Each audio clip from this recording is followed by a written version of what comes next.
ওয়েস্টিনের হাঁসের মাংস খাওয়ার সৌভাগ্য না হলেও 300 ফিটের হাঁসের মাংস কিন্তু আমরা প্রায় খেতে যাই। Hello everyone, this is Ramisa and welcome to my mini blog.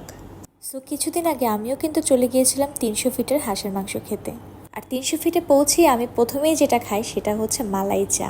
আর চা খাওয়া শেষ করে আমরা চলে গেলাম হাঁসের মাংস খেতে। যদিও আমরা শুধু হাঁসের মাংস নিইনি, আমরা ভাত, রুমালি রুটি, হাঁসের মাংস, কালাভুনা অনেক রকম আইটেমই নিয়েছিলাম। যেহেতু আমরা কয়েকজন ছিলাম তো সবার পছন্দ মতো আইটেমই নেওয়া হয়েছিল। আর এই যে তারপর আমিও খাওয়া দাওয়া শুরু করে দিলাম। তো এবার আসলে আমরা সেই ভাইরাল সকিনার হাঁসের মাংস খেতে যাইনি, কারণ ওটার টেস্ট এখন খুবই বাজে করে ফেলেছে। আমার একদমই ভালো লাগছিল না ওইটা খেতে লাস্ট কিছুদিন ধরে।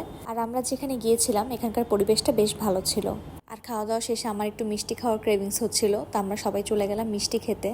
এখানে কিন্তু আপনারা অনেক রকমের মিষ্টির অপশন পাবেন। এখানে বালিশ মিষ্টি থেকে শুরু করে রসমালাই, দই, বিভিন্ন রকমের মিষ্টি সব কিছুই রয়েছে। সত্যি বলতে মিষ্টির টেস্ট একদমই ভালো ছিল না। মিষ্টিগুলো অনেক বেশি বাসি আর অনেক দিনের পুরানো ছিল, তো টেস্ট একদমই বাজে ছিল। আমরা রসমালাই আর একটা মিষ্টি নিয়েছিলাম।